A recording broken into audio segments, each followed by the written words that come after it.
Hey, Rock! Go fuck yourself! You ain't got no bad goals. I ain't got a trap phone. I got P's and M's and K's and O's. They're illegal, so I'm it's my eyes. I was just a middle finger. Diamonds on my feet, the pogo in the liver. Even though I'm rapper, I think I'm a singer. Watch me in the car, I treat the chorus like a dimmer. You suck fast, I'm a South boy, some South shit. This is so bro. This ain't all that fucking.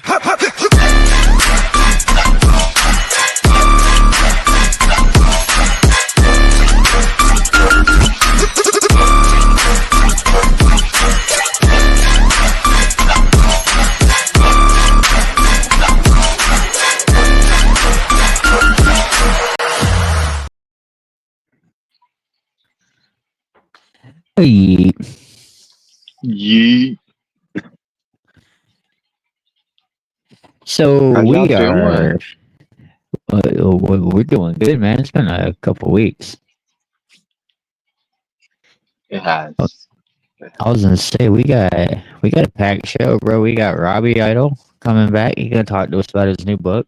We're gonna talk about Clash in Paris, and then we're gonna talk about this crazy ass situation going on with Raj Jackson, the son of Rampage Jackson, who was involved in an incident over the weekend at an indie show. But before we get into all that, how you doing, Robbie? I'm doing good. How you guys doing? Good. Good. It's been a long ass week. How was your trip? It has. It was good. Got to hang out with kiddos, man. Got to shit. Now I got an 11-year-old, and now we're on to that home stretch, man. Little man's first birthday, his baptism, and then Dinosaur Disneyland. Okay. Well, that was good. Yeah, it was a fun trip, man. Went skating. Haven't done that shit in been a while, actually. I didn't die as we can all tell. That's good. That's good. How's that first week of school, T? Man, is it summer break yet? That's where I'm at, man. The kids Talk acting a about donkey. management acting a donkey. Talk about a whirlwind to start the school year. Oh yeah. You were talking to me about that last week. But man, fuck work. We talking about some wrestling. Yeah. Hey, and before we get into the wrestling, just real quick, football starts, baby. Just keep a lookout because me and Trevor got some heel turn sports coming later on. Probably what, this week, next week, T? More than likely, I was gonna get with you Saturday night All right. about that. But into the wrestling real quick. We got Robbie back, and this time he's got his new book out, Looking Up at the Lights, the My Life in and Out of the Squared Circle. We got us a copy a couple weeks ago from Robbie, and I definitely appreciate the goodies with that, man. That was cool. That's good. I'm glad you liked it. Glad you guys liked it. Hanging up in the classroom. There you go. Oh yeah. Yeah. I'm gonna say I'm gonna get little frames for him. Because I'm doing a wrestling display for little man. I'm gonna put him up there. That's what's up. Cool. We'll have to get you some pictures then too for them. All right, hell yeah. Now, bring us to this whole thing? What inspired you to do this? It's kind of been in the works for a while, and what's kind of funny, like when I was in WCW and traveling with Rick and Bob, on the long trips, you'd always talk about stuff you wanted to do. And, like even after wrestling and stuff. And I always had talked about wanting to write a book. So believe it or not, the name of the book I had back in like 89 or 90, believe it or not. Okay. So, I mean, and being in from the wrestling world, knowing what I was, we'll go with a new term now, the enhancement guy. And I kind of knew, okay, that's where it was gonna, I was gonna be. And so looking up at the lights, because you were always looking up at the lights, so that's where I came up with the title of it. All that's right, I unique. like That's that. what's up. Yeah, so I mean, that I had, like I said, I had that name back in 89, 90. And I always thought if I write a book, that was going to be the title of it. And had talked to a couple people. One was a big time author. I just could not afford him. I mean, I understood he was, his asking price, and I get that because it is a lot of work. And then I had a friend of mine that said, I will not write it for you. I will correct it and we'll put it in the chapters and stuff. You just write it chapter by chapter for me. So he said, we'll do it. I'll help you, but I will not write it for you. You have to write it. So, I want to say it started at the beginning of the year that I sat down and started writing the book. What's crazy about it is the early years were very easy to remember. Remembering a lot of the early years, like from when I started to, through Florida Championship Wrestling and breaking into WCW and who I had worked with, those years were very easy to remember. And then the time that after I had, stepped away from wrestling, and then when I came back in 99, those years were kind of hard. There were certain matches that stuck out and certain things that stuck out, but a lot of the indie shows from that 3 years that I came back, some of those matches were really hard to remember. You kind of think that stuff, because it was a little bit, should be more fresher in your mind, was actually a little tougher to remember. Gotcha. Okay. Now you're bringing up your work in WCW. I guess I want to talk about one of the names I'm reading about in here, bro, that I kind of always been a fan of. Okay. Kevin Sullivan. Yeah. How did you get that phone number, bro? I don't remember how I got it. If I have to guess how I got Kevin's number, it might have been through Rex King, because Rex had that number for some odd reason. So I want to say I either got it from Rex, or I don't remember. So don't hold me to it about Rex. It could have been Rex, and it might have been somebody else how I got it. Okay. So I do, like, in that time frame, because it was wrestling, like Florida Championship Wrestling had started back up with Mike and Steve, and I don't want to sound disgrateful. I mean, I was very grateful for my time with them in Florida Championship Wrestling. It was just kind of like you were going nowhere. And I thought, well, you want to go try to go to WCW. That's the goal. It was either WCW or WWF. So that was the goal. And I got Kevin's number. And so I had talked to Kevin and, asked him about coming up, how to get to WCW and work it, with my time in Florida Championship Wrestling. He knew I was with Rick. So he was like, why don't you and Rick come up and let's see how you guys do? And, we had a good debut, so that they, kept us around for TV at least. Now, do you remember what your first match was? Yeah, I remember my very first match with WCW was Rick and I actually did a tag team match against the New Breed. If you remember them from Florida Championship Wrestling, was Yeah.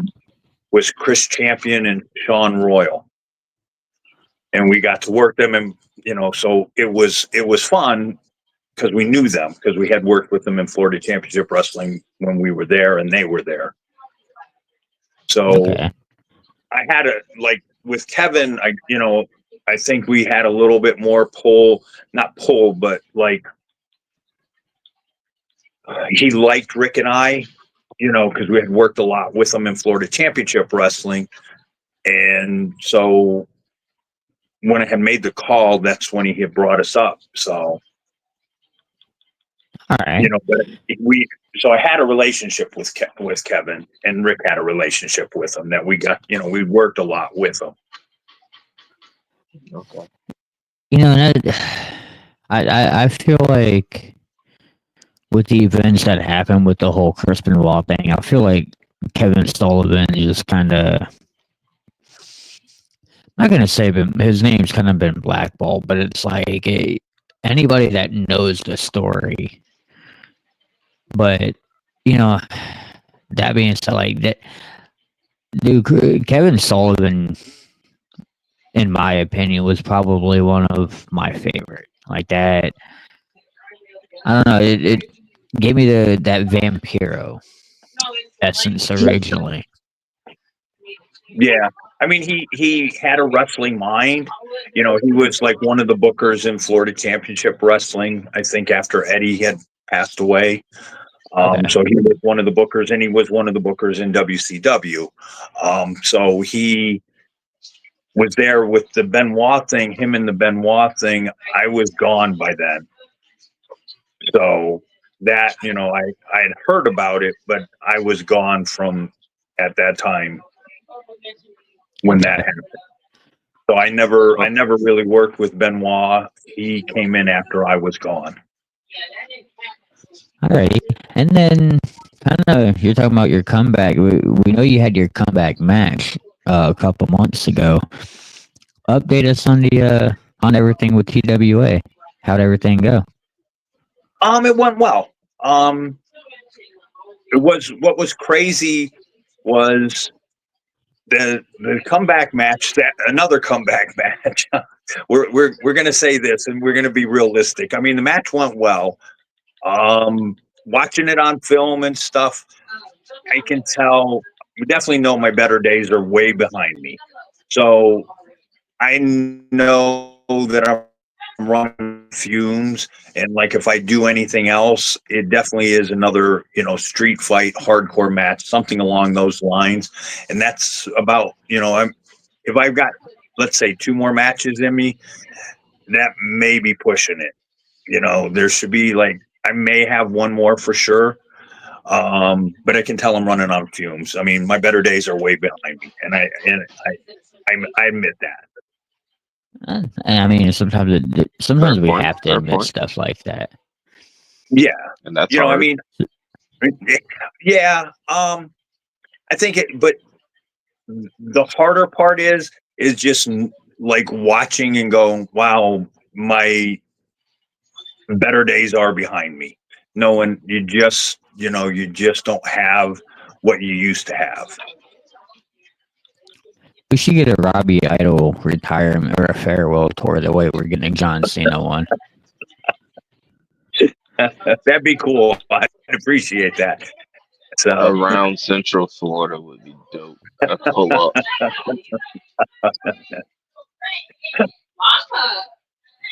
So if you say you got one final match, who would that opponent be? probably Robbie again, one more time. Okay. We're gonna have to get him on here again. Yeah, I mean, I know Robbie. I've worked with Robbie. We work well together.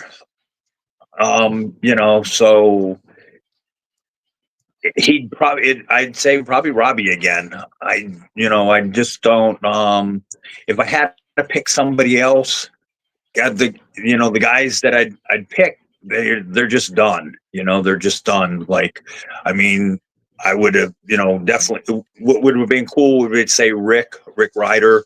Rick is just, the six neck operations. He's done. He just doesn't have Yeah. anything left in the tank. The other two, and one's in Georgia now, and he's pretty much done because he's just, knees are shot and stuff. Would be TNT. That would be fun because he was one of those guys that I worked a lot with when I came back in '99. And the other one would be Billy Lindsay, Billy Elvis Lindsay. Ooh. But I don't know if Billy, I know he's just doing his Elvis gig. Okay. Is he really running around doing the Elvis gig these days? Yeah, he's still doing it. Still doing it. He's still good at it. Hell yeah. So, and definitely if I'd have said, it was tough hanging with him when I was back, when I was in the RWA, it'd be fun. There's no way to hang with the kid because he just, he's so used to doing all those Iron Man matches and lengthy matches. Is Billy's son, Chris, or everybody knows him as Roderick Strong. Okay, yeah. Gotcha. It was tough hanging with Roddy back then when he was a kid. He was 100%, 100. He was just go. He was tough to hang with. All right. But but if I had somebody, like I said, those guys, because I know those guys and I worked with them and they were fun to work with. Out of like the guys that I see TWA, a lot of them they're good wrestlers, and I was approached to do one more match, maybe for his retirement match, which I will say is Robbie's dad, Bob, and he had said something, and I had talked to him about it and said, it's got to be a street fight or a hardcore match. I go, I just don't have the wrestling ability anymore. I'm just not fluid anymore. I'm just, like I said, I know I'm pushing it, like with the hip surgeries and stuff like that. I'm not fluid. I'm just. That would be fun to see you and Bob go at it one more time. Yeah. It would. Yeah. If, like I said, Bob can still go. He can still wrestle. I just don't have that wrestling ability anymore. I think between the hip surgeries, me competing in powerlifting and stuff like that, I have just taken a toll on my body. I'm just not fluid anymore. Gotcha. No, it's understandable. I mean, I'm not going to lie to anybody. I'm not going to say, and I'm definitely not going to fool myself and say, I got one more wrestling match in me. I don't have it. I just don't have to be fluid anymore. I can see it, and I know it. I think the last fluid match I had was actually the match between Robbie and I on August 2nd. You go back, the last time I was in the ring to the day, when I wrestled Robbie in this last August here, was 11 years ago. So 11 years ago, I think that was the last when I was fluid. Touche. Now, I got one final question, like when it comes to your time in WCW. Mm-hmm. Jim Cornette's voice, is it really that annoying in person? I liked Jim. Jim was good to me. He was good. He always, he was good to me. I liked him. So his voice didn't bother me. Man, he's got a great wrestling mind. I will give it to him. This man knows his shit, knows his booking, but damn, sometimes it's hard to get past that voice. I just need my man to blow his nose one time. The voice that I really didn't care for was Tony Schiavone, and I got to say, now watching or listening to him in AEW, he's very hard to listen to. Sometimes I have to mute the TV Yes. with him. No, no, He's no. very I will go with you on that. I see, and I like Tony Schiavone, but I do not like the voice. Just kills me. yeah. So I think Tony's just way overboard. To me, I mean, I know a lot of guys like him and stuff like that. That they say he's like one of the greatest announcers. He No, to no, me, that's Michael Cole. well, yeah, because you grew up. See, like I grew up with Gordon and Jim Ross, and I even like like Jim Ross. like to me the top three announcers were Gordon Soley, Jim Ross, and Lance Russell from Tennessee. Those to me were the top three. Oh, see, and when it comes to Jim Ross, like I'll go with that because for me it's Michael Cole, Jim Ross, and then I don't really have another one because like there's always been entertainment like for that Mhm. third one, like the King was fun until we Right. realized how much of a scumbag he is. The coach was fun because we got to laugh at him. Like, hell, I know Trevor's on this one with me, but with Pat McAfee Yes. brought a whole nother element, in my opinion, to the industry that it showed that even those with the sports mind can do it. Like Joe Tessitore, I love the fact that they added him to it. Yes, I Oh, I like do too. Tessitore. Yeah, Tessitore is good. McAfee, I can take him or leave him, but I do agree with you on the you know, coming from another sport that he was able to do it. And I mean, even in the ring, I give him credit that he was, he at least trained for it. Yeah, he took that shit serious for what it was worth. Yeah. Well, you got any questions for Robbie about the book, T? Honestly, no. I'm gonna be honest. I'm enjoying it. It's so far. It's very good. So, all you lamos out there, go ahead and scoop you up a copy, so you're not a lameo no more. Well, I appreciate that. And for any of your listeners, if they're kind of wondering, so what it does is I give a little bit of a background from my teenage years. Not a long background on it. Tells what I was your typical kid, played baseball and football. Um, was fortunate to get a tryout in with the instructional league. It tells a little bit about that. It tells about where I went, how I went, of getting into wrestling, and then from there to like when I left baseball that I got into lifting weights and stuff like that because I was thinking about I had a scholarship to go play at Florida A&M and I was going to go take the scholarship to play football at Florida A&M and got into lifting weights and then from there when I started lifting I got into bodybuilding and stuff like that and then it just got into going into wrestling and it talks about how I went about getting into wrestling and then the time in from the indies through WCW and then why I left in 92 it talks about why I left and what I did from the time I want to say was like March April when I had left in 92 so from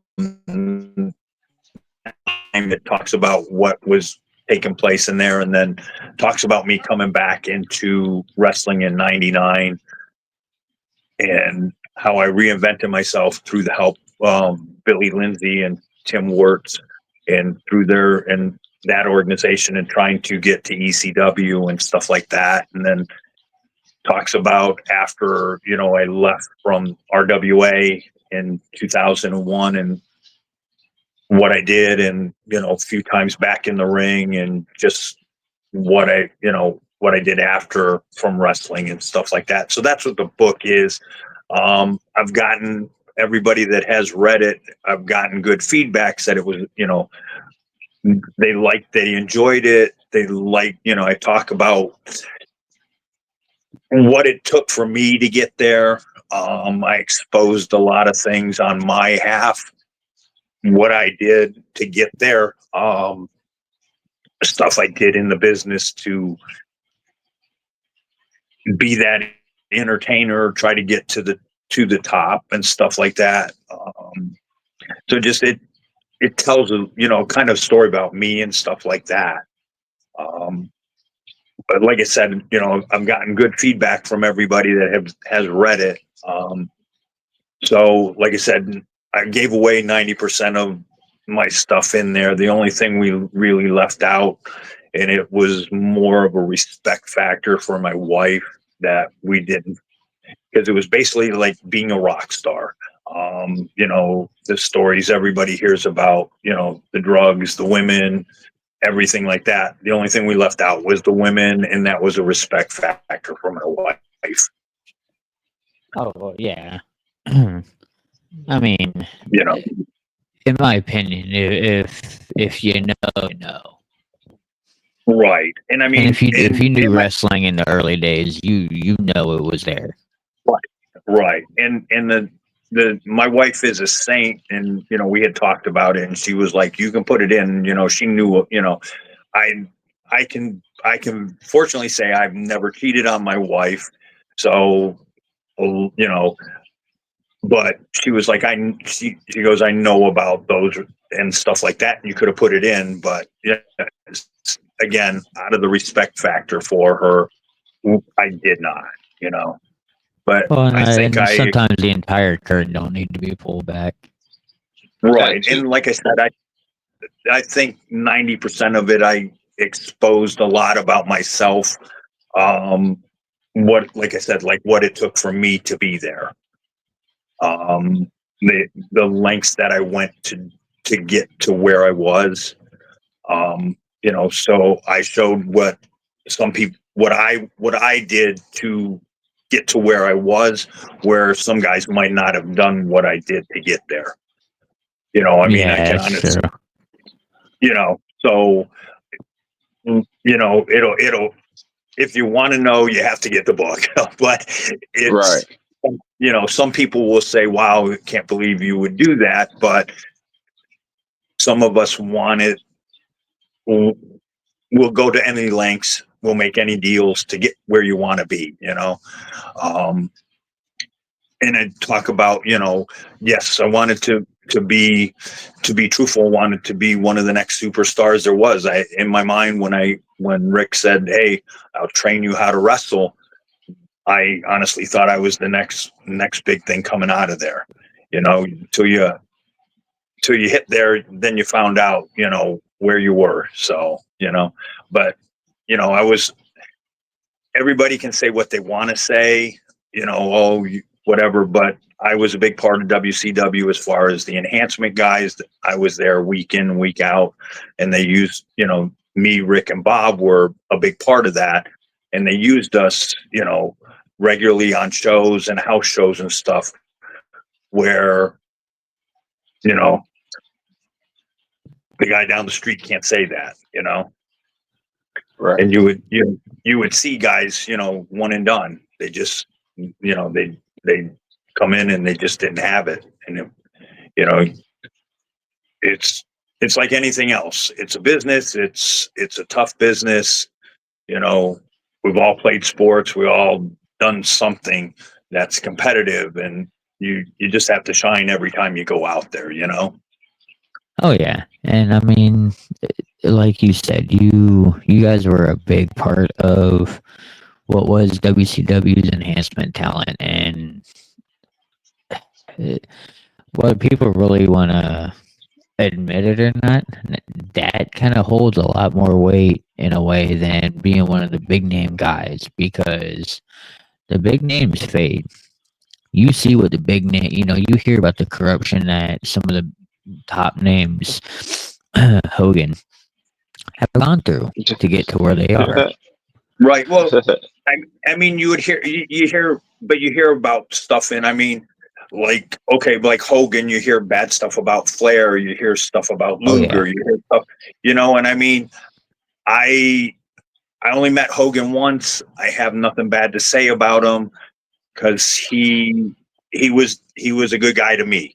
I asked Okay. him, I which he didn't have to do, which was actually at the time the girl I was dating, one of her good friends was a big wrestling fan, and her favorite was Hulk Hogan. And this when I did the shot with the WWF, I ran into him in the locker room. I said, "Hey, my sister's a big fan of you." I fibbed a little bit saying that was my sister, but I said, "Is it possible to get an autograph for her?" And he was like, "Sure. What's her name?" And he was happy to sign for me. So that was my encounter with him back. And he didn't know me. That was the first time I was back there. So he was more than happy to sign with me. And see So that is, and I've had a couple encounters with them. Just fan wise. More of being a cook that had to cook for him in Clearwater. okay.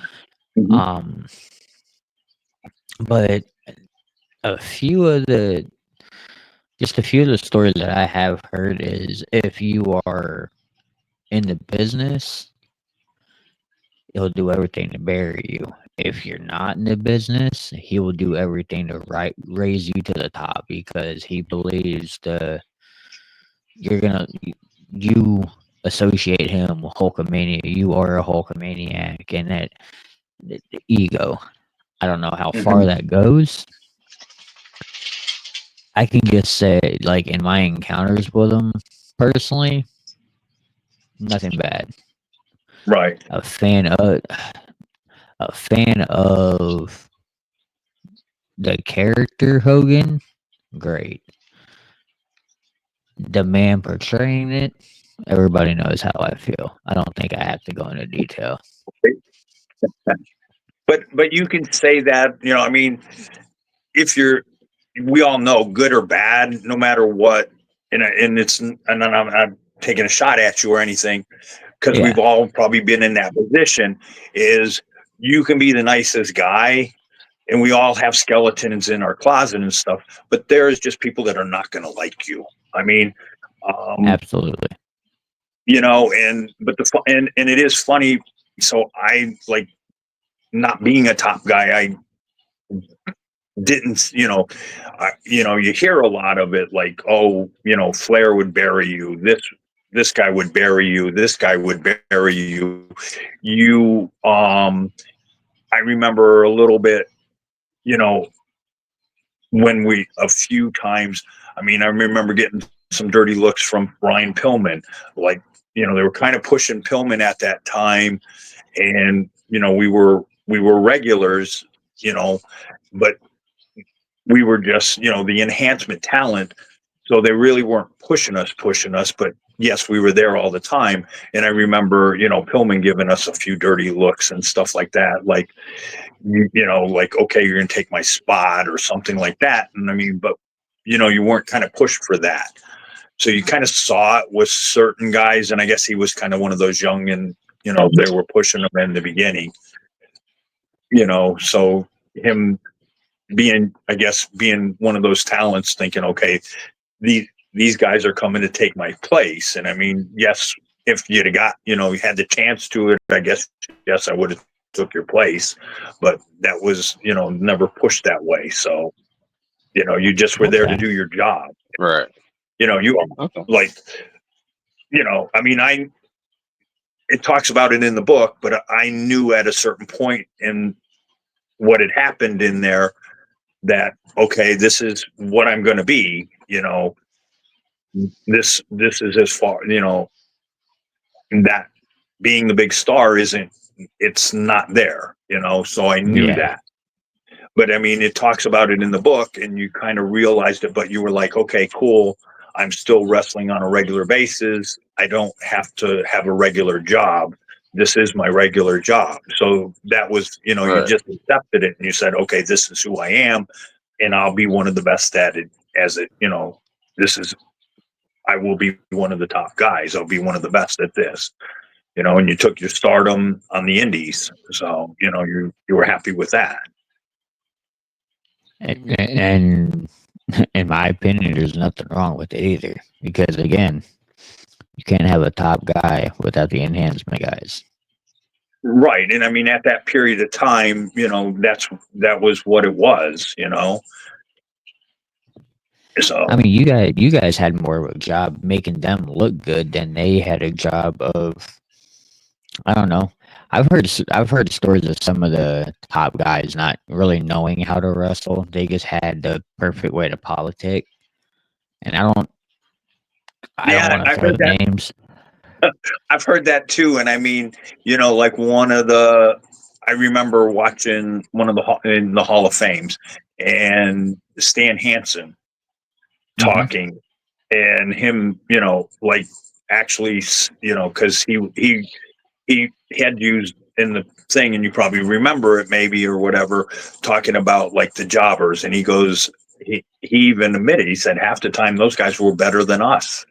So Yeah. Stan was one of those guys that had said it. He goes, and he goes, I hate the word jobber. He called us carpenters. He goes, they're the ones that made us look good. And, it was kind of cool hearing him saying that you knew, okay, well, at least I was appreciated. Well, and Right. that's what I was getting at earlier when I said with the enhancement talent, it's you guys do so much more than what your top talents do. Your top, yes, your top talents have the promotion behind them in a way, Right. but it really is you guys between the selling and trying to make the finish look as good as it does. Because if that finish doesn't look great, it doesn't matter who the hell your top guy is. If Right. you choke slam me and I don't sell it, was it really a choke slam? Right. Right. And that's, I mean, you see, like, you you can see, you pull them up on YouTube. I couldn't, we've seen all those where guys just did not sell, and Yeah, then all of a sudden it became real because you pissed the guy off, yeah. So it, like you're saying, is you had to make you did your job by making them look good. And I Yeah. mean, And at the end of the day, I believe you did your job pretty damn well. well, I appreciate that. I mean, I tried to do my best, and like I said, you know, you can look, kind of look back and say, yes, was one of their top guys in the short period that I was in WCW as far as enhancement went, because I was I was a regular.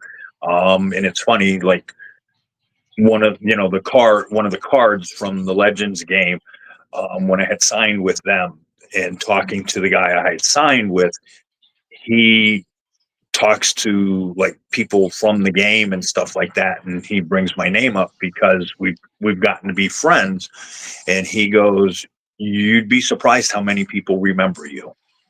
And I'm like, Oh yeah, wow. And it kind of, it surprises me because my time was short in CW. Just surprises me, but I guess, I appreciate that, and I think it's cool, that I've gotten remembered, and people, I guess, appreciated what I did. oh absolutely. Like I told you the first time we talked, I may not have been a Robbie Idol fan, with it, but Right. it's still one of those like when you recognize that you know, one of the wrestlers that you watched back in the day really was really, or just really had a job of one, he was a fucking professional wrestler, but your job was to take that top guy and make them look great.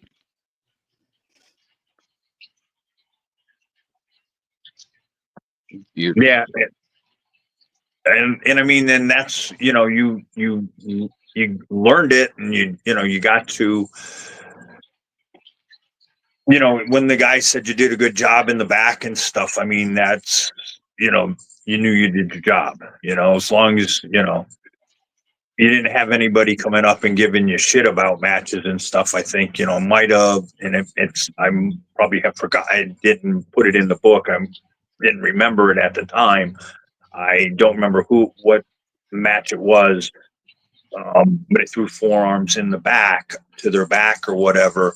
And I guess it wasn't probably, they didn't look as good as they should have. And I remember being in the back and Scott Steiner pulling me aside and saying, "You're going to hit them like that. Make sure you land them. It's in the back and they can take it." You know, so you knowing that somebody that like caliber of Scott Steiner pulling your side and telling you that, you know, you took that for what it was. And it was like, okay, if he didn't, you know, want you to knowing, okay, you're here, and if you're going to do that, at least be good at it and stuff. And so, you know, okay, if I'm throwing shots to the back, I can, you know, I can throw them harder. But I remember him pulling me aside and telling me that, you know, saying, "You land them, you know, it's their back, they can take it." And that's crazy to know that So, you're over here getting advice from Big Papa Pump. right. So, I mean, you know, so when a star pulled you aside to give you advice like that, you took it. You know, you listened to them, and you did. You know, you were like, okay, next time, you know, you know, if they're going to say anything to me, they'll at least say, "Hey, good job, kid." You know. And I Right. mean, I got the theory that if they're telling you and giving you advice, that's a good thing. It's when they're not telling you shit that you need to worry. Right. Right. Yeah. Now, before we move on Sure. to the next topic, you got anything else you want to add to it, Robbie? I don't think so. I mean, like you know, I think I kind of gave the shorthand of it what it was. I mean, I tried to make it as interesting as I could, you know, and like I said, everybody so far that has read it, and I've had some people that were not, you know, let's say wrestling fans, just people that knew me but not wrestling fans and stuff, and they have said it was interesting, you know, to see what I had did, and you know the way I talked about it and stuff like that. And one of the people, I will not give his name, okay, but Okay. he was a big, he has it's he's married to his granddaughter. Um, his I guess grandson-in-law, God, was Jesse Suarez, who fought in Bellator. So he knows a little bit of. He'd watch him, you know, fight in Bellator, but he's not a wrestling fan. But he was. Later, I found out from another one of my clients, his neighbor. He was Janet Reno's right hand man. So he's one of my clients. So he was a big shot in Washington. Okay. And he's read the book, and he actually told me I did a very good job. He said it was very interesting. He said great job. So I thought, you know, I took that as a very high compliment. Hell yeah. Okay. You know, That's what's so up.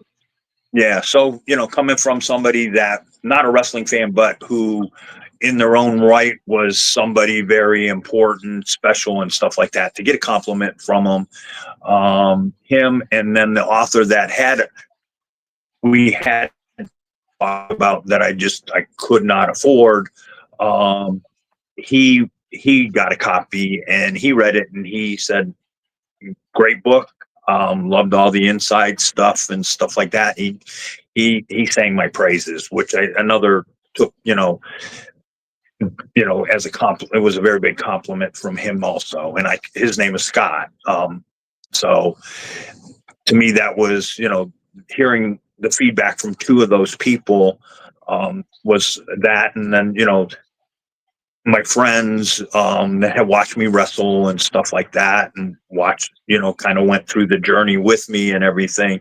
When they had read it, they just said they were impressed with it and stuff, which was, very good. You kind of, so like I said, so far I've gotten good feedback from it.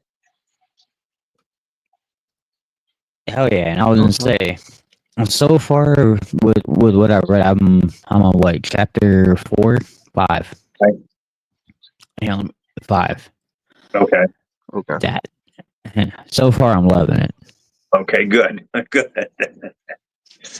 So you have to. So and here one we'll say one thing before we move on, if it's okay, real quick. Yeah. When you get like chapter 6 is, I'm pretty sure it's chapter 6. When you get to 6 and through there, like read chapter 6, because that's where it basically takes me out of WC, takes me away from WCW and the indies and stuff like that. So but if you read it and you kind of let that sink back in, and then thinking, okay, wow, you came back in 99, and even some of the stuff that I did, a few years later from it, and go, wow, you kind of hope you would get a little bit of appreciation going, wow, this guy, this is what hit him to take him out. And now he came back and he did these things here too, which you just have to, you have to, nothing else. You have to just say, wow, you got to give the guy credit for that. Oh yeah. I don't want to like kind of give it away, but you just go, wow, who, you just go, that normal person wouldn't do stuff like that. Or some of the guys would go, wow, I don't know that I want to push that envelope again. And to me, I'm the guy that pushes the envelope, take it, I don't think I've ever done anything normal, and maybe subconsciously was to get back at my dad or something like that. We always kind of joke, I mean, Yeah, but define normal.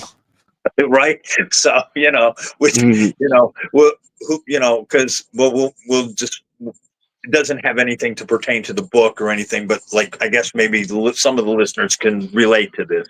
So, like back in the day when the guys having an earring was a big thing, I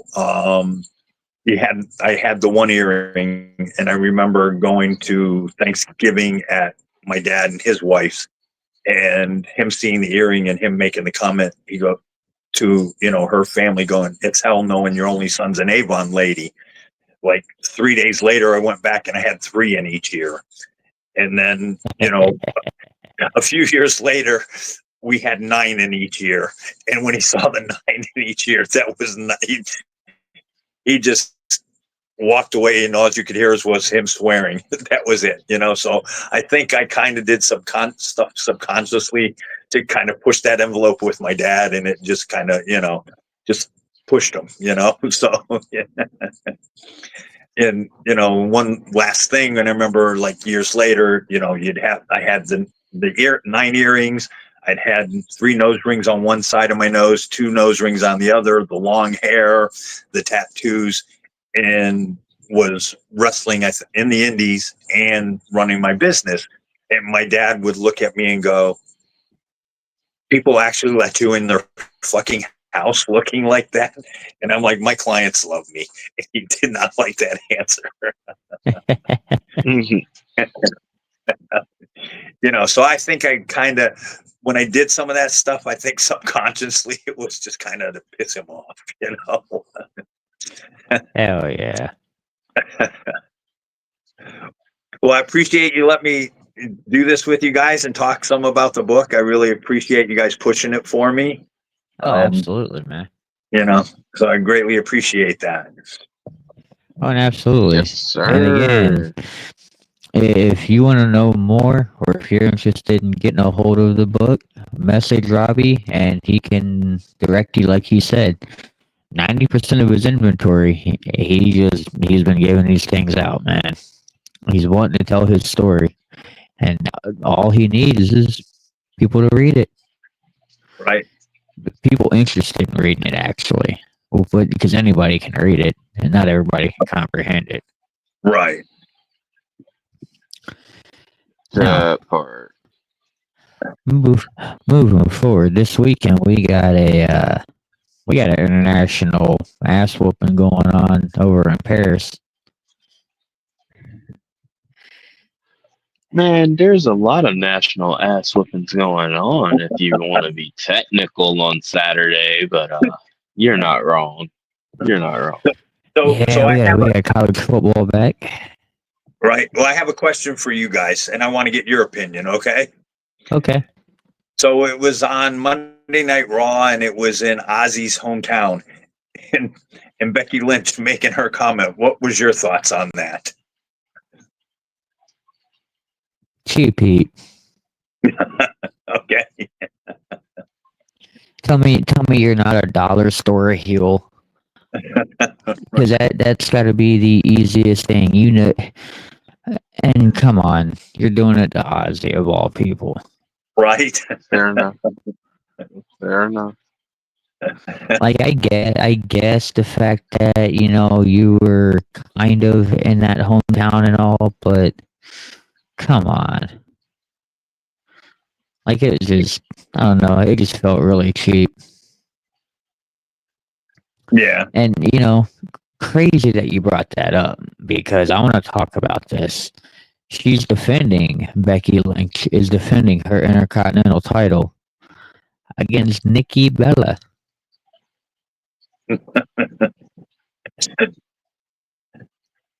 And I got a weird feeling that after those comments on Monday, we're gonna have a new Intercontinental Champion. You think? I do. Mm-hmm. But what I find crazy is when WWE's promoting this match right now, they're talking about Becky's been dominating ever since beating Lyra. I just want to know which part she has dominated because I've seen her wrestle one match, and that was it. And I'm sorry, two. We'll call it two because she had the triple threat. Where's she dominating though?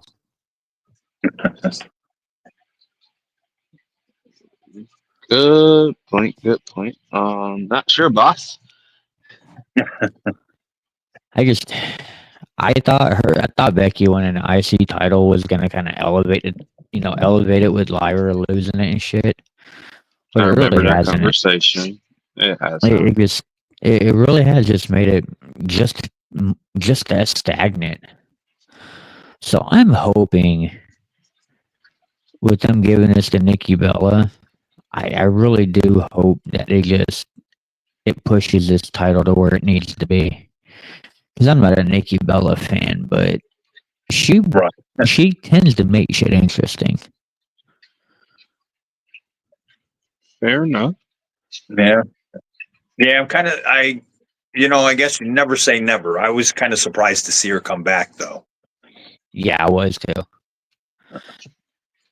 I'm kind of surprised we haven't seen her sister join her, but with her sister's husband still in the competition, Right. I don't think we're gonna get that right now.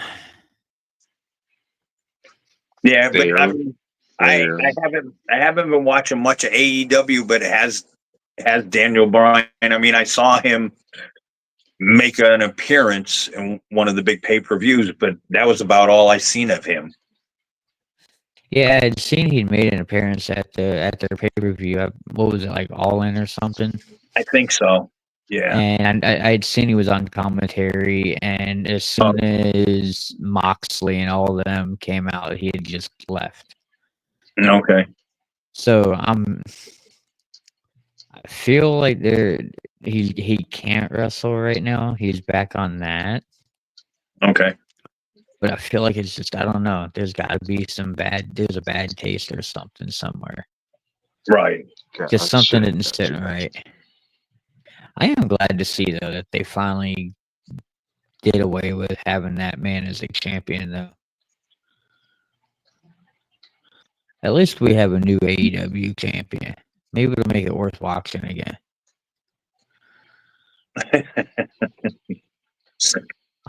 Maybe I'm being optimistic, guys. So, okay, but not and I know we're changing the subject, and we'll go. I apologize. That's what No, happens you're when good. you have guys on there. Okay, so but truthfully, what's my thoughts with two people in AEW that I definitely think WWE missed the boat with, and one is Tony Storm, and the other is Swerve. I think they missed the boat with both of those guys. Yes. Swerve was definitely one of those I really think they missed it on. I can agree to that.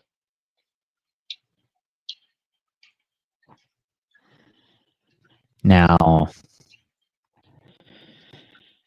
I don't know how I feel about this next match because I feel like it's just a regurgitated match, but I'm kind of hoping it is gonna lead to something for us. Sheamus and Rusev in a good old fashioned Donnybrook match. Can we just call this shit a fucking Falls Count Anywhere match? No, we gotta have bougie names to fit the setting.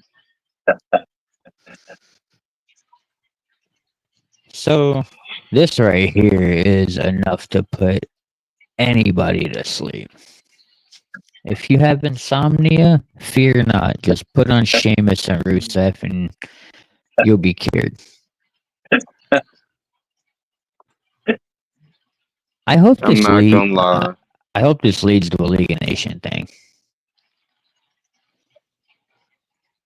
Just, I hope it leads to Um, that because I can't keep seeing these two fucking beat on each other's chest week in and week out. It's just, I'm not turned on no more, guys. I'm just gonna be honest with you.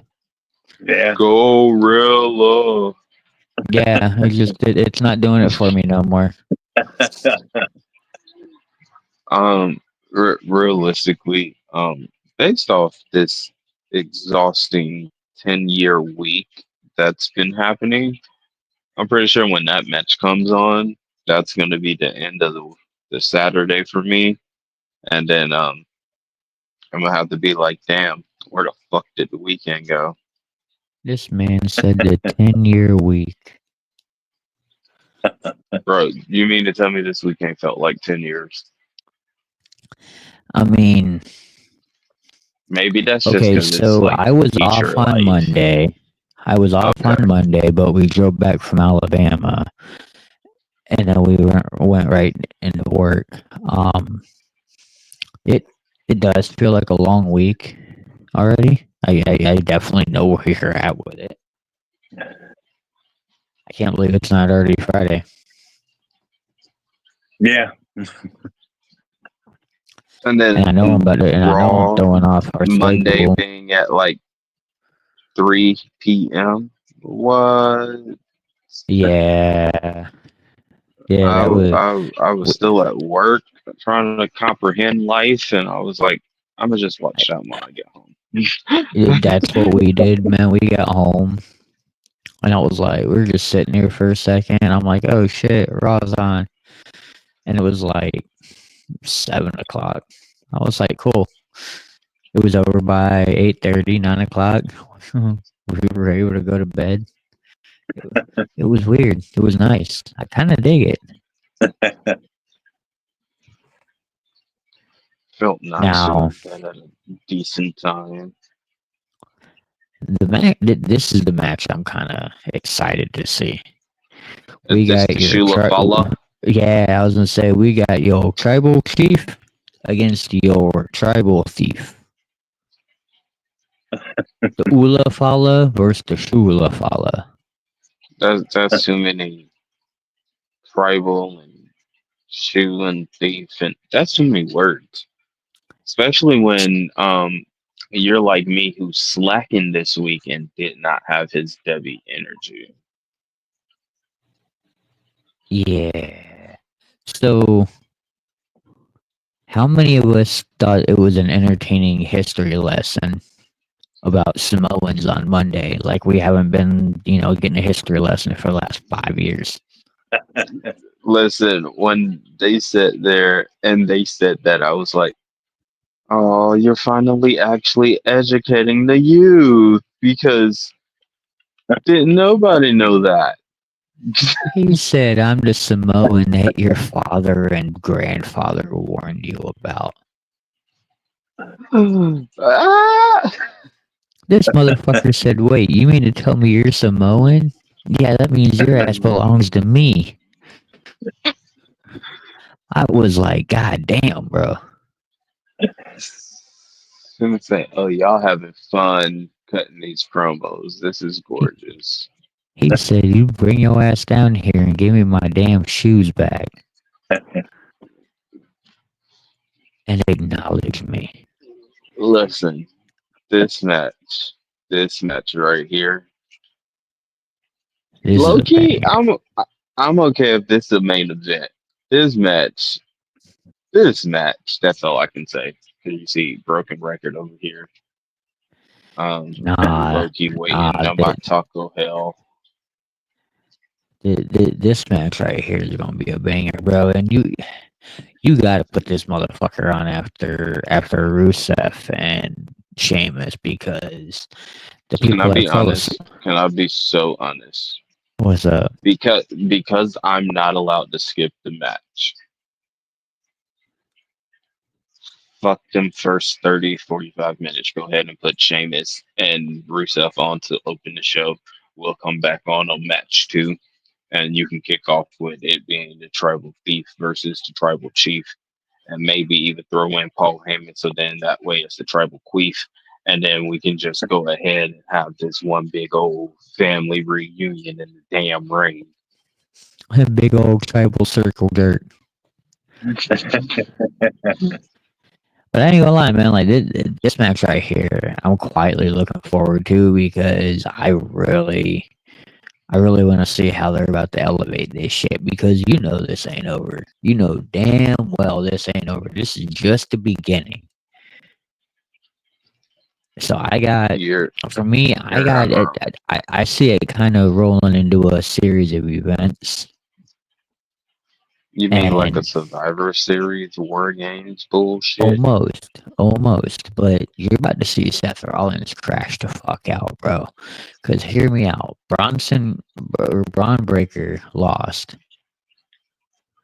They couldn't get Jey Uso beat down last week. You're about to have Bronson Reed lose to Roman earlier in the night. Now I'm gonna go ahead and throw it up to the next match right now, and that's gonna be the World Heavyweight Title, which is CM Punk, LA Knight, Jey Uso, all challenging Seth Rollins for the World Heavyweight Title. I got Roman costing Seth the World Heavyweight Title. I got Roman taking out both CM Punk and LA Knight, yeah, to help his cousin reclaim the World Heavyweight Title. I see an international ass whooping. I see international receipts coming. He said, "You ain't just helping the blonde haired, blue eyed motherfucker. Nah, bitch, I'm helping family, my right hand man, my main event." Straight. Telling you, bro, I think this is where So Roman becomes the right hand man for Oos. okay. Hear me out. when we can figure out this unnecessary busy schedule and get it like down correct, I would like to take charge on a deep dive on what everybody might have missed in the 5 years of the bloodline. Oh, we can do that anytime. We can make it a however many part series.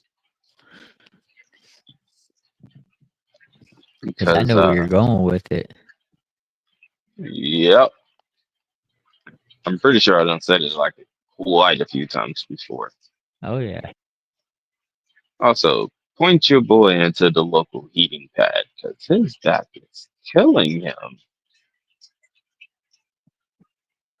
I got you. Anyways, anyways, I this match I want this match to do so much storytelling and be so good that I don't care who wins. Yo, tell me how funny it would be for CM Punk just to screw Seth Rollins out of the World Heavyweight title, knowing he ain't winning that bitch either.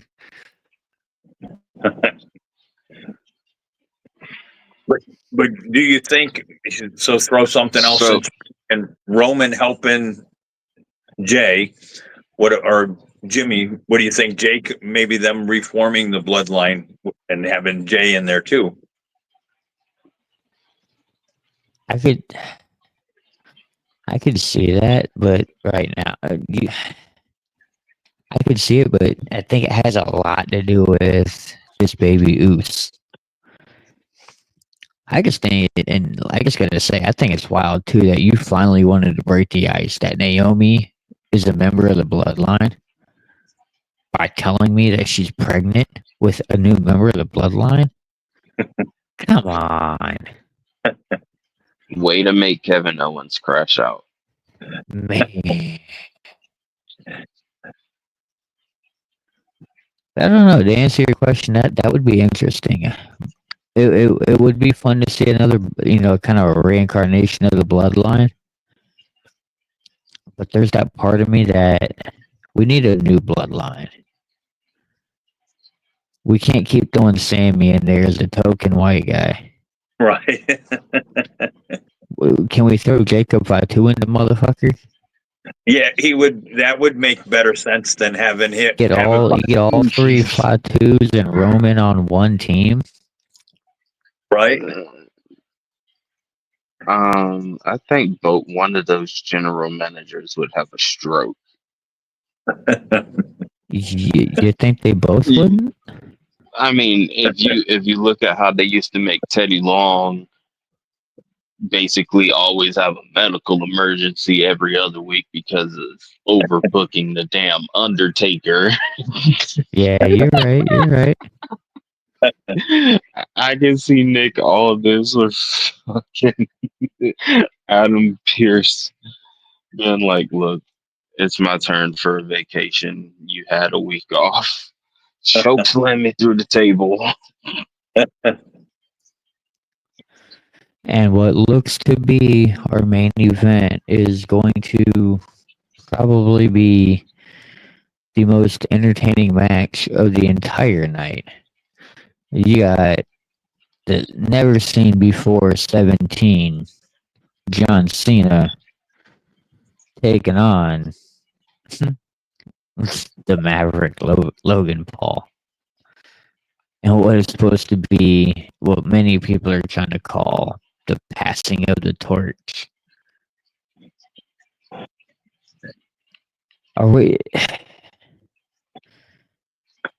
I'm gonna pass it to you real quick, Robbie. With this, is John Cena really about to go back on a fucking losing streak for the remaining time that he has left? I'm curious about that too because you'll wonder. I mean, I know a lot of people don't like Logan Paul. Um, I have to say, I give the guy credit. I give him props. Coming from whatever world he's come from, the YouTube world or whatever. But I have seen him do stuff that you don't see regular wrestlers do. So I mean, he Oh has, yeah, and you know, we've talked about that. His athletic ability, he's yes, showing that he's taking it serious yeah, enough. But my problem is I've watched his impulsive podcast, and he'll go on there and tell people, "Yeah, I'm a full time wrestler. I'm a full time wrestler." And it's like, no, bitch, you show up for like 3 weeks out of the month. There are 3 weeks, disappear for another month. Well, you disappear for 2, 3 months, and then you show up for another thing. Like it, I need investment here with him. I need him to be right. fully vested. Yeah, I mean, do the at least 300 days out of the year thing like everybody else is doing, or whatever they're considering full time now. Yeah, You know, no, I totally agree with that. I mean, but he is putting forth the effort. You know, agreed. I mean,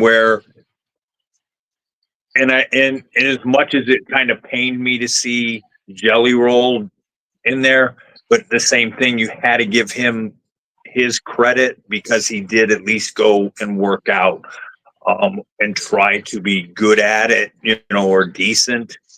Where they brought in, what was the guy they shit canned? I guess he was a rapper or whatever. Oh, yeah, Travis Scott. Yeah. So I mean, where Yeah, that was he a Who? fucking joke. Who?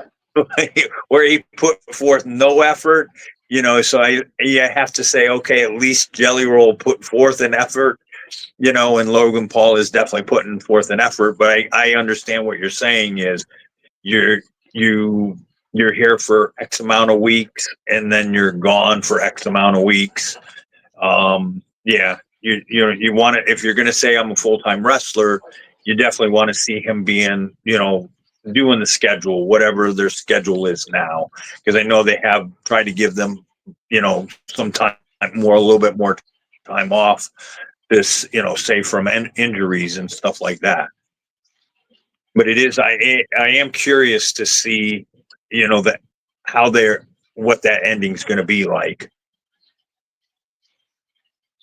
Yeah, and Yeah. my thing is if you give Logan Paul the win, Mm-hmm. it better be because he has made an agreement to do the full time. And I don't mean full time because we're gonna give you a title. Because even when they gave him the US title, he cut back on his time. Right. Like I thought Brock Lesnar had the fucking championship for a minute. But that being What said, United States title? but that being said, Right. this is also where I could see Brock Lesnar popping up in Paris. And if that You happens, and he gets you think you helps, get a cowboy beast in Paris? maybe. If that happens, I need you to play the lottery. You never know. I But mean, you come on, wonder, bro. you wonder if, We got a okay, cowboy beast at SummerSlam. but if Brock shows up, you wonder what match is he coming in the Cena match? Is he coming in the Seth Rollins match? I think he's got something to. I think his. Okay, so I got a weird theory that Brock Lesnar's only in here for one match and one match only, and it's just him and John Cena, and it's part of the farewell tour. Okay. I think it happens at WrestlePalooza. That's your one way to get Brock Lesnar in a match. It's perfect. It's ESPN money. It's WWE money. Brock can have his farewell retirement match without it really being announced as well. Him and Cena can make bankroll like they've done how many times over the last, 10 years? Mm-hmm. Mm-hmm. I mean, tell me it's not money. Right. You sell WrestlePalooza like a motherfucker at that point because Unless you know what WrestlePalooza is, you're already looking at it going, "What the hell is this shit?" It sounds like a Comic Con. Right. That's my theory. I think you put John Cena and Brock Lesnar on that marquee, you're gonna put asses in seats that haven't been there in a minute. You advertise it as one more time. I think it's an easy way to do it. You make money off of it, and boom. I don't know. I don't think Brock's back for good. I just think this literally is just a one off. Gotcha. But I'd love to eat Fair crow. enough. But like I said, if you're gonna have Logan though beat Cena, I need to know he's in it. Because if you're leading me into Cena and Brock, don't nobody give a damn about how that ends. We're just happy that it's happening. Right. So Yeah. Logan Paul and John Cena might be the last actual meaningful match that Cena has.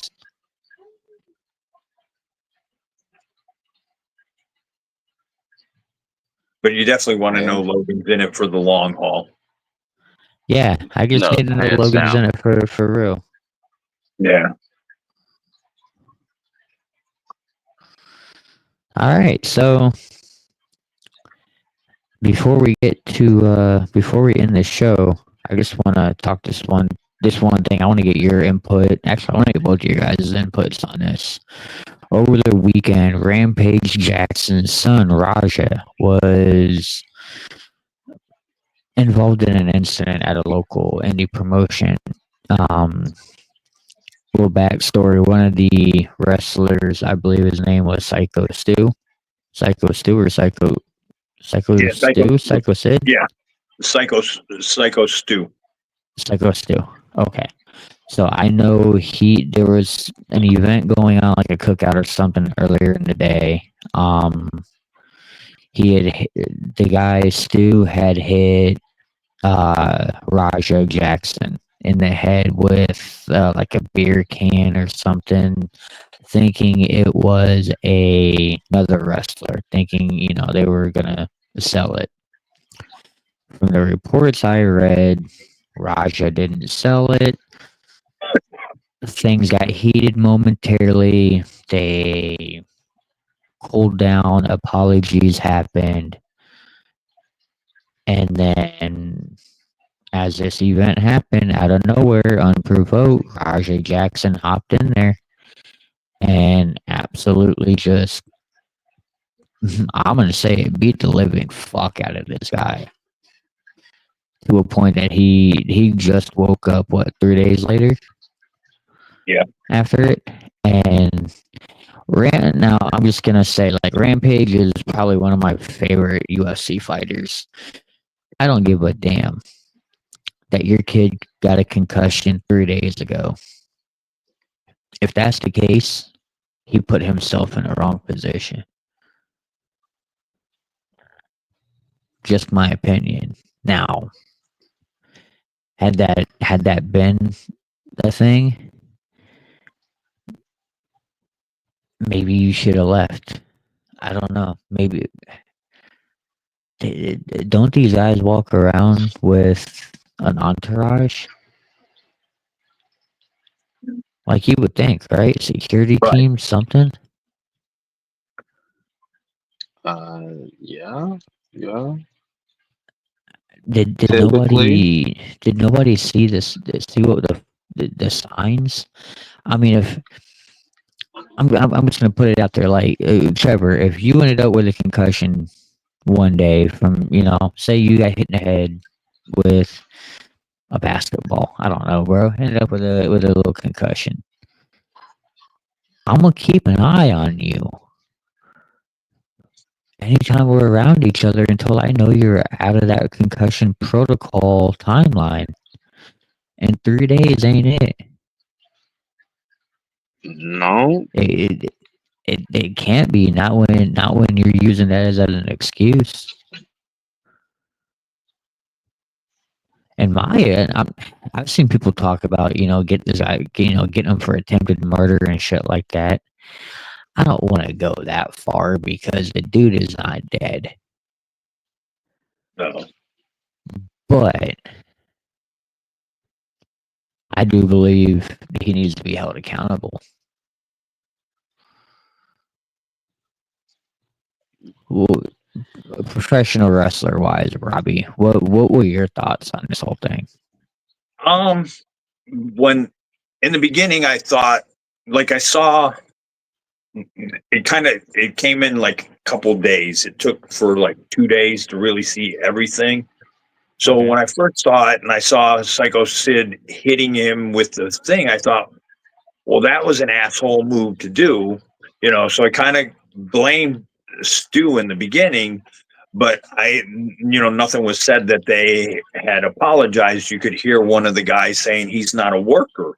But I mean, why you would do that anyways, but whatever. So I thought, well, and then when I saw I was like, well, he kind of got what he deserved.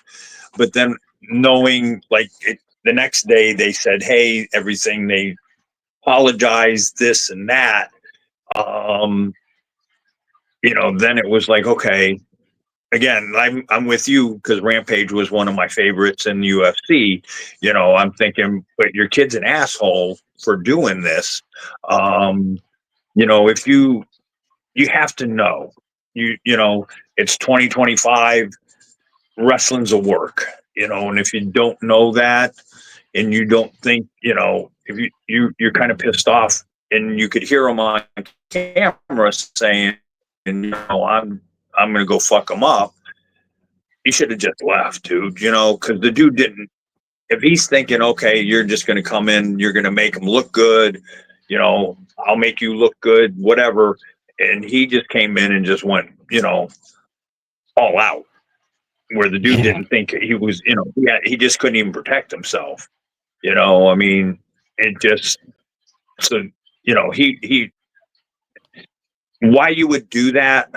I mean, bring guys in like that from UFC or MMA, any of that stuff. Just, it's two totally different sports. I mean, the dudes from MMA are just trained different. I mean, I got a little bit of it when I got to work out with, like, I don't know if any, like I got to see, I got to work out with Troy Gerhardt, Charlie Radke. I think Radke's probably the bigger name than Troy, but they both have fought, like Bellator, UFC. So they're names. And I just, you see how they train, how they work out and stuff like that. It's totally different than, what professional wrestlers do, and you give them their props and stuff like that. But to do spots like that, you definitely have to know that guy from the MMA world is on board and he's not going out to trash your guy. You just, because they're just two different worlds, and get use it. Like years ago, I was supposed to be involved in the match. I wound up missing it. Robbie Lawler. Rick had brought Robbie Lawler in, and they did a spot with Robbie and Rob Yago. He was part of a tag team match or something, and Yago said, I'll do this, and and Robbie was professional about it. But they didn't have any instances or anything in the beginning or anything like that. But Robbie knew, okay, this is a work. I'm not going to go out to hurt the guy. And even Rick, who was promoting the show, told Robbie, he goes, go ahead and you can, be a little tight with him and stuff. But Robbie was more of a professional, and he didn't go out of his way to like hurt Rob. It just, I don't know. So in a way, you kind of maybe blame everybody involved in it, because to me, I think you're just bringing two different sports in, and obviously the kid, you know, either didn't want to know it was a work or didn't care it was a work or whatever. Um, so I think blame goes all the way around, but the bigger blame falls on Jackson for, just going out there, where if you said, okay, we're good, and now you went to,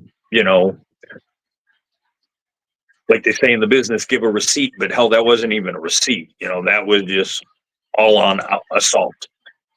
Yeah, and I was gonna say, in my opinion, I don't believe you necessarily just hold Raja accountable. I believe so. If I had to place blame on this, and if I was the one doing the charges, AJ Mana, number one. He gets the most because he's the one that told Raja, you got to give him a receipt. Like, you got to pay him back for that. You can't let that happen. Knowing damn well Raja is not a professional wrestler. The dude's a professional fighter. Right. So, with him doing that, you could have easily, and I don't know the conversation exactly word for word, but Right. it could have at least been, hey, you got to give him a receipt, and don't forget, it's just a work. Don't forget, you're just playing. Like, I mean, I'll be honest. The first hit or two, okay. Like, who knows? Maybe he just, he's selling really well, whatever. But just watch him go and go. Ain't no way. Right. And you've done this before, Robbie. There is no fucking way you're selling that, or that you No. are gonna be able to sell that. No, and from what they said, from what I heard, so all of it's all hearsay, but they said he was out when he dropped him. Yeah, I mean, hell, from the fucking video I saw, you could tell the dude was just out. And I'm right here reading a thing from Rob Van Dam, and he's saying that Raja doesn't really necessarily deserve the blame as opposed to AJ Mana.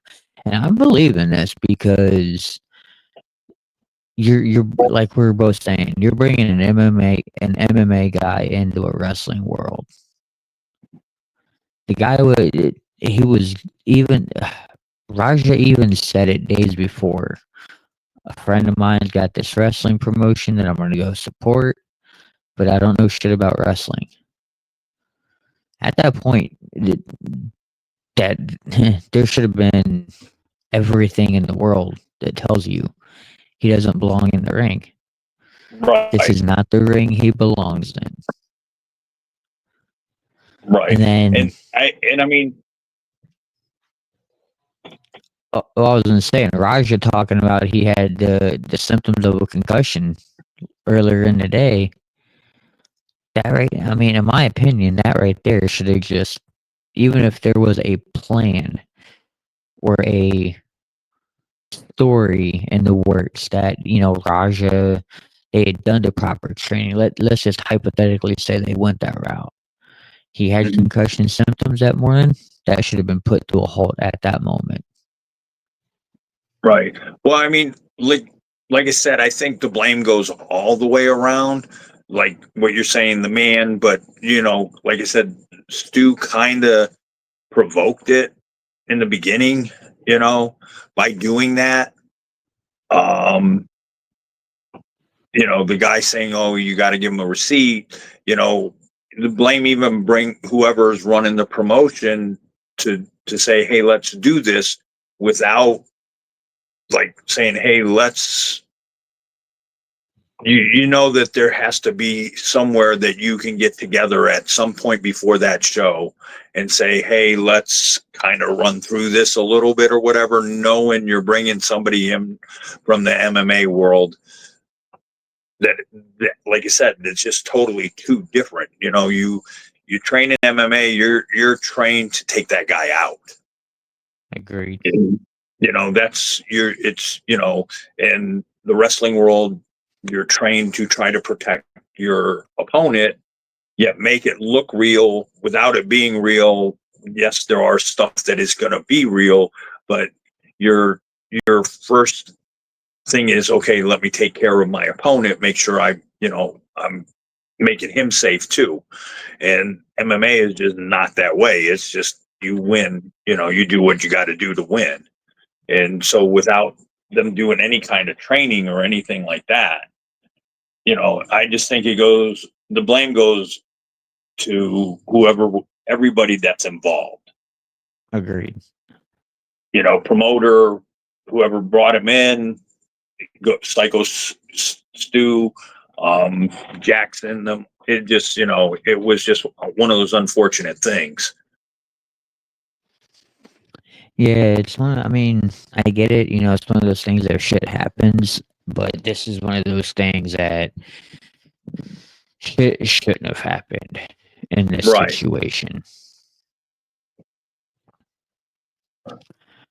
You got any input that you want to put into before we wrap up? I mean, y'all pretty much covered it, and I'm pretty much on the same point as y'all. I mean, I have not much more to say about it. All right. And you can catch me and Trevor more later throughout the weeks coming up as we do more than talk wrestling. We're going to be covering some heel turn sports, college football, some NFL.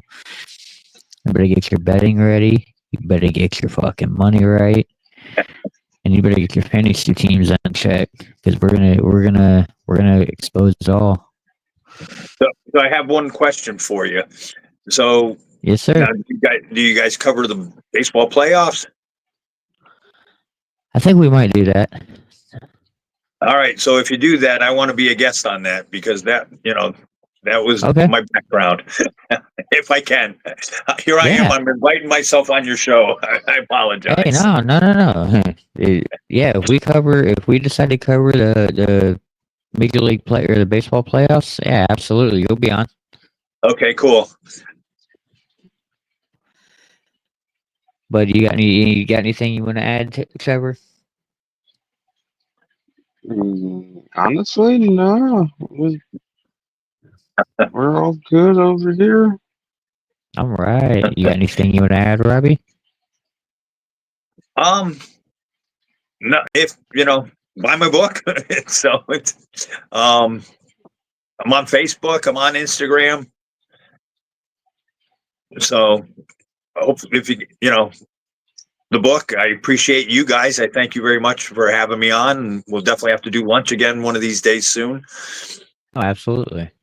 That was fun. So it was great hanging out with you guys, and I greatly appreciate you when you have me on. I can't thank you guys enough. It's anytime, man. I appreciate when you do come on.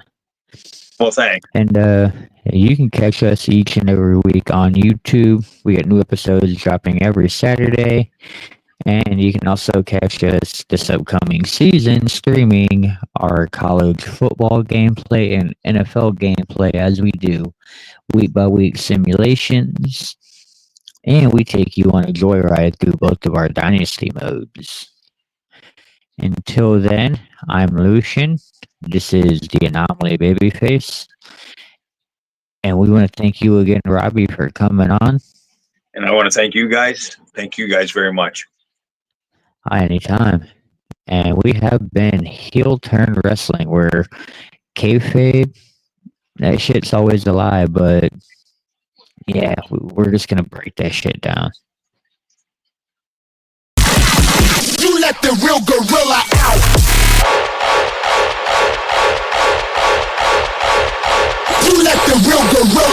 unsheltered immediately.